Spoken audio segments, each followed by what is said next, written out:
All right. So Joe was announced. When was it announced? Early or late last or mid last week? I forget. With It was March on the Madness. 20th. Okay. Oh, okay. So 4 days ago, it was announced by the SEC that they are just doing something very simple. They're just flipping home and away between their 2024 opponents and the 2025 opponents. Joe, I'm going to ask you your thoughts here, but I'm just going to start off by saying it might be the laziest thing that Greg Sankey's ever done. I don't remember something that Greg Sankey has done. Maybe I'm just revisionist history and we're in the now, so I forget. I just don't know if there's anything more lazy that the SEC has done than this. When is Georgia going to go to Kyle Field? When is LSU going to get their rematch versus Texas and get them back in Death Valley after they went there in 19? Mm-hmm. It's so many different things that could have been done here that was absolutely crapped on, in my opinion, by the SEC. So the timing of this you brought up, and I didn't even consider until you really acknowledged this. It's very strange. This was dropped at the beginning of March Madness on the 20th of March. The last time that this happened, there was really good placement of it. It was June 14th of 2023 when the 2024 opponents were announced. Now, I don't know if the thought process here is, well, we're just flipping the schedule. It doesn't really require any sort of big announcement. We don't need to go crazy with this. It just feels as though this entire process, for something that really garners a lot of attention, speculation, discussion, and could be a big headline, was just slipped underneath the door and passed along, and we didn't even really talk about it. I completely missed this until I started looking for topics for today's show. I didn't even really know that this was something that came out last week. It just feels odd that there's always this potential for the SEC to dominate headlines. They didn't take advantage of it. And I agree with the way that you're coming at this. I don't know if necessarily the 2025 opponents needed to be so aggressively shaken up from the 2024 ones like you're about to go into talking about. But just in general, there's so much easy potential to better strategize this overall, and there was no effort put into it. I don't think that it should have been completely shaken up. I think that your big time key matchups like LSU, Bama, obviously A&M and Arkansas is a big rivalry. A&M and Texas is going to be a big rivalry. Ole Miss, Mississippi State, like all the rivalry games. I'm not saying completely shake this up. What I'm saying is that when's the last time Georgia's been to Kyle Field? Oh, wait, that's right. They hadn't. When is LSU going to get their rematch that was taken away from them because the SEC said that, which the Big Ten actually allowed one game, and the ACC, when are they going to get their rematch at home versus Texas? There are a lot of different things here, Joe, that they could have done. We wanted to see these big time, high profile games. Joe, to be honest with you, I mean, there are a lot of games that you could pluck. I mean, when's Missouri going to go to Alabama? There are a lot of things that you could look here and say, well, they got Alabama this year, but you know what I mean? Yeah. There are just so many different things that could have happened here that I think that they missed on, like massively missed on. Now, I know that, you're just flipping it, so it makes it a little bit easier, and you can get a home and away, and that might be how they do it. And then in 2026, you have a whole new schedule, and then they'll flip it in 2027. Okay, it is what it is. But the point that I made earlier and that you alluded to, you announced this year's schedule, like 2024 schedule in June of last year. Why are you announcing that you're just flipping it now? Like, you gave yourself until June. Now, is there reasoning behind that school administrators, ADs, presidents were saying, well, hey, look, are we going to 8 or 9 games? That was also something that the SEC announced, was that they're sticking to the 8-game conference schedule, and then they'll punt it to a later date. But the SEC highly asked that teams play Power 5 in the non-con. So everything was talked about here, and they're staying with 8 games, which, quite honestly, I don't really have a problem with. I know that other conferences play 9. It is what it is. But the problem that I had with this was you made a decision. Okay, you could have changed up the schedule. the ADs and the conference and the presidents of these universities aren't saying that they don't want to go to Texas. They're not saying they don't want to go to Alabama. What they're saying is, okay, hey, we would actually love to play a team that we hadn't played yet. I mean, this was the ultimate reason, Joe, that Greg Sankey said why we did away with divisions was mainly due to the fact that everybody gets to play each other home and, where if you didn't play this opponent a lot, like LSU never goes to Georgia. Never. Like, God forbid, I don't remember the last time that we've been to Sanford Field. So there comes a point, Joe, that you got to ask yourself the question, like, if this is what Sankey has done. Sankey has said so many things that he has not delivered on. And I think it's going over everybody's head because maybe just due to the simple nature of that he's got so much on his plate. Now, I think you're right in a sense when you said earlier that we should defend him in reference to he's got a lot on his plate. But that doesn't excuse when you're making over $4 million a year. Okay? Like, if we're going to hold coaches to standards, they get these big salaries. Well, the conference commissioners get a freaking healthy salary too. So it's just lazy. So I want to take this a step further, what you're talking about, the laziness aspect of this. So when I know that it is a little controversial to compare college football to the NFL, but as these conferences grow in size, 16 teams is enormous. It is a very big conference. I think that we have to throw out the typical notion of college football that you have to play a home and home with an opponent. I think that is such an archaic, old approach that we're so used to seeing in college football because it has lasted for decades when everybody, actually centuries, back when most teams were independent and that they would just cycle around picking new opponents from across the country in different parts of the country in order to get more exposure. I think that once you get to 16 teams, there does need to be more cycling. I look at the NFL where you have the teams in your division that you have to play twice in a season, but typically you'll go play across another division and you don't get the opportunity the following year to play at home if you played away when you face that opponent. So I'm in the boat here with you where it just kind of feels like they're used to the same scope of college football scheduling that they wanted to stick to that. I would really like the opportunity and more cycling of some of these teams. They were deliberate in the whole pod system where, you have the same common opponents every single year. Those teams doing that in baseball. Yeah. They're legitimately already they're doing the pod system somewhat in baseball. But that was you remember how that was announced last year that where there's like these common opponents that they have to play every single year. It's the closest opponents that you're closest to. Yeah, it maintaining the historic rivalries was the whole argument. But A&M ain't a historic rival to us. Arkansas isn't a historic rival to Oklahoma baseball. I mean, Joe, can I give you a hot take? Yeah. Greg Sankey's two biggest bugaboos: scheduling, being fair to specific teams, and officiating. And he doesn't get called out for it because of the current landscape that he's in. Joe, are you watching are you watching March Madness? They had an SEC crew, okay, that almost blew the biggest call in March Madness history. Actually, they did blow it. Who was it? Sanford. The kid from Sanford got the block from behind. Yeah. You do know that was an SEC officiating crew. Yeah. Yeah. So it goes to my point. I think two things can be true at once. I think that he is doing a fantastic job, but there are things like scheduling and officiating he's got to clean up. Now we're talking about on field. Mm-hmm. Like, Joe, what has happened here, here's the hot take.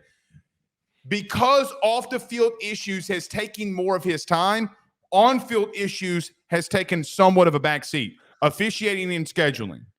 Well, okay, so here's as much as we can gripe about those issues, I would argue if I'm a college football fan of one of these teams in the SEC or just any college football fan, I would rather my conference be the best at all of the other categories, which is quality of play on the field, competitiveness between opponents. Can I stop you right there? What has he done for quality of play? Going and adding Texas and Oklahoma is a really good example of Oh, improving the quality of I play. see what you're saying. That's my fault. I thought you meant like. Never mind. I understand. I understand the issue that you're bringing up. I just think that it's not the NFL where there's unlimited amounts of resources because of how massive and enormous of an entity it has become. The SEC is steps below that before it can ever get to that point. In order for Sankey to improve the sport, he needs to focus on other things. And I would argue some of these other crappier conferences spend way too much time focusing on the unimportant things instead of figuring out how to advance the game. And Greg Sankey does that. That's where I at least if Greg Sankey was shit all the way around, we could sit here and really give him a hard time. But because he's so progressive and changing this, I know. Okay. I'm just saying that because he's made so many other massive changes and been progressive and getting ahead of resolving college football's bigger issues, I'm kind of okay with this not being his top priority. I'm not asking it for. I'm not at. So I'm not. Which is why he should hire someone he should do a better job hiring people to handle this. I'm not asking this to be well. I am asking officiating to be his top priority. It's getting way too chaotic with SEC officials and umpires. It's getting way too bad. All right, that is a massive concern. So even something that happened today in a baseball game. Then a guy got thrown out, Joe. He hits a walk-off grand slam. He throws his helmet up in celebration when he's crossing home plate. They tossed him. They threw him out. They threw him out of the game after he had a walk-off grand slam because he threw his helmet up when he was about to touch home plate. That's my point. It's been all around. Now, the last thing I'm going to say this because I want your thoughts on them sticking to 8 conference games. I could make an argument. It's not a good one, okay? Mm-hmm. But I could make an argument that Greg Sankey not allowing the 2-minute warning, okay, allowing the running clock is it was just as bad of a move as getting Texas and Oklahoma into the league. Wait, why? Because what you've told me is, okay, we need to shorten the games that nobody asked for. We need a 2-minute warning, which adds 10 minutes of game time back for the 15 that you took from me. Okay? So basically what he's doing right now, at least what he's showing me right now, is Greg Sankey's doing this. He's got his hands out like a Catholic priest. Okay? He's asking for the offering. He's asking for the money. I'm not trying to make a joke here. I'm serious. Yeah. I mean, he legitimately, every move that he has made over the last year has been more about money and generating money more than it has been on the field. He's got to get better for the SEC for on-field play. You can't have these things continue to go on. As someone who covers the conference, it's been abysmal. Now, let me ask you this question. Okay. The SEC is staying to 8 conference games. What are your thoughts? I think it's better for them as a conference to stick to 8 because of how competitive all of these team schedules are going to be. Even though some are going to be lopsided compared to the others, it's better for them to play non-conference opponents. However, I do think that there needs to be a stipulation and a motivation for SEC teams to do a better job of scheduling as many Power 5 opponents as possible. I'm not asking for everybody to schedule Michigan and everyone to schedule Ohio State and go after those types of teams.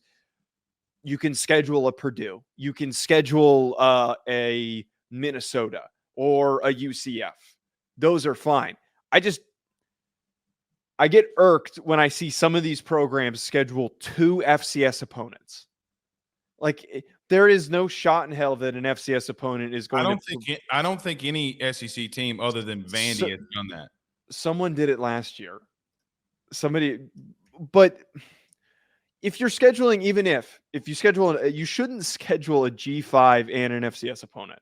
You shouldn't schedule more than one G5 opponent. Notre Dame has also done this, so I'm not saying that my teams are not guilty of this. I would like to do away with scheduling these useless. One of them is all you need. You don't need more than one.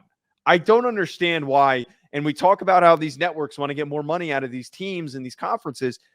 Encourage them and motivate them to schedule more competitive matchups. I just hate the amount of low-level opponents that are on some of these team schedules. I understand what you're saying, but let me tell you what I know for a fact has been the counteract in that. Example, Kentucky says, why do we need to play 8? I mean, why do we need to play 9 when we have Louisville and then at the beginning of the year we're already playing another Power 5 opponent?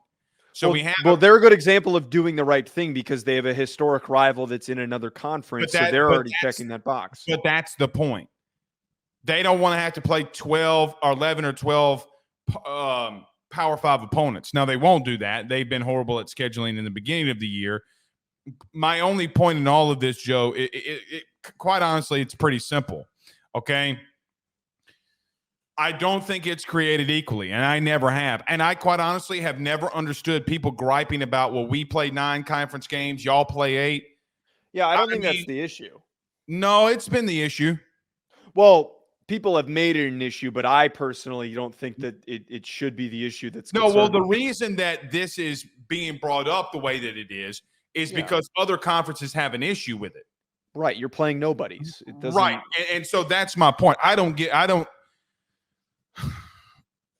mean, Joe, the power programs in the SEC, Georgia. I forget who Georgia plays in the beginning of the. Who does Georgia play in the beginning of the year? Of this upcoming year? Yeah, is it Clemson? Yes, they do. They go out of conference and play Clemson. Yeah. Alabama goes to Wisconsin. Well, so like that's a good example of a not a super difficult matchup, and it's just a competitive football game. But the top programs have done this. A&M's got Notre Dame. LSU's got USC and UCLA. The top programs have done this. So let's not sit here and act. By the way, just so everybody remembers, I'm old enough to remember when the SEC made it cool to go play in neutral site games. Okay. It was the SEC that made it cool to go play neutral site games and play more than 8 or 9 conference or Power 5 opponents. And by the way, when the SEC went to 10 in the COVID year, nothing changed. Alabama still waxed your ass. Okay. Did they not? They did. Okay. But if they're so good, why are they, why do they have to last year schedule USF, Middle Tennessee, and Chattanooga as 3 of their 4 non-conference games? Like for LSU. In fairness to Nick, let me give this to Nick. Nick has said, come get you some. Oh, and by the way, they also scheduled Texas. Yes, understandably, they did schedule Texas. And went there last year, not this past year, but last year. Alabama, everybody uses Alabama as they don't play nobody. Bitch, please. I'm not trying to imply that. I'm just, look, they're an example. And again, this is not me saying this strictly targeting the SEC. I'm tired of everybody across multiple conferences doing this where they schedule these nothing opponents. Having played in these bye games before, like I played at Virginia Tech, I played at Kansas. Those games do nothing for either team except give a paycheck to the FCS school. I don't understand how that actually prepares your team for later on in the season. Well, I know that it helps you get through reps and get young guys on the field. Correct. But it also generates a shitload of money for other smaller programs, which nobody is accounting for. So, For example, Joe, we both played at the FCS level. Rhode Island and Southeastern Louisiana both generate their athletic budgets based off of that one game. Yes. But why? Playing one of them is fine. That's what I'm getting at here. Playing one of those games is fine. Why are there consistently 3 games on a lot of team schedules where they play 2 G5s and an FCS program? Schedules. I don't think that the SEC is back down from anybody. I'm not particularly, again, I'm not calling out the SEC for this. I'm just saying. It kind of sounds like you calling them out, saying that they're soft and scared. No. That's not what I'm doing. I'm just saying I'd like to see some more competitive matchups. I'm tired of You asked about the 8-game schedule thing, and I'm saying that 8 games is fine with me as long as you schedule competitive opponents in Power 4 conferences. Let me tell you something. When Southern University went to LSU, okay, across town, and that the best college band in America, okay, hits the field and they're playing neck and 100,000 people stayed to watch their halftime show, it's more electric than Vandy coming to town. That's great. That's their one cheap buy game a year, and then go schedule No, UCF. but what I'm saying is, what I'm trying to say is, there are some teams in some Power 5 conferences I would rather take a nap during the game and go watch a G5 team that has some validity to it to come in. Joe, would you rather play? I mean, when Rutgers didn't have Greg Schiano, they were a joke. Yeah, they were terrible. Okay, so the bottom line is they still have more. They still have more talent than if they Joe, the only reason that you know where Rutgers is because you're from the state. Nobody else knows where Rutgers is in the entire country. Stop. Come on. Most people know where Rutgers is. You can't be a college athletics fan if you don't know where Rutgers is. You know why a lot of people probably do know where Rutgers is? Why? Because of the Sopranos. They robbed the play. I want to just add this in before we do move on. I do find it comedic that Florida, look, they're firing Billy Napier. We've already talked about this. Like, unless there's some rapid turnaround, they're probably going to get rid of him. I find it very funny that theoretically maybe their schedule's not as easy as I thought it was. They only have 3 in 2025. They only have Florida has the hardest schedule maybe in college football's history. Yeah, they have to go to LSU, Ole Miss, and Texas A&M, Georgia's neutral site, and they only got handed 3 home games compared to some other programs that got 4 because they lose that Georgia game as a home game. I got distracted. I don't know why I thought that was easier than it was. Dude. I mean, bottom freaking line here, okay, for me. Mm-hmm. The SEC won't back down anybody. The top dudes are continuously playing. I mean, Joe, like LSU's playing 2 Big Ten teams. That's what they should be doing. That's what I'm saying. I think that we need more examples of programs doing that. That's not anything new. It's nothing new. Last year, LSU played Army, Grambling, and Georgia State as 3 of their non-cons. And Michigan, the national title winner, didn't play dick during the season and played 9 conference games. Yeah, and I think that's also a problem. I'm not comparing conference to conference. I'm just saying that these big programs, for some reason, off, tell other programs and other conferences to do it too. That's what I'm saying. That's why I've said that. Y'all play Navy. What are you talking? Navy's a rival or I literally brought Notre Dame up as saying that they are also guilty of this and they need to stop doing it. Yeah, just worry about beating Marshall next time. Yeah. All right. BetOnline remains your top spot for all of your live betting action and contests. NFL, college football, UFC, NHL are all in full swing. BetOnline is your number one source for wagering news, odds, trends, and predictions with both desktop and mobile access at any time. Head to BetOnline today and use promo code BELIEVE, that's BLEAV, for 50% off your first deposit. That is a 50% welcome bonus. BetOnline, where the game starts.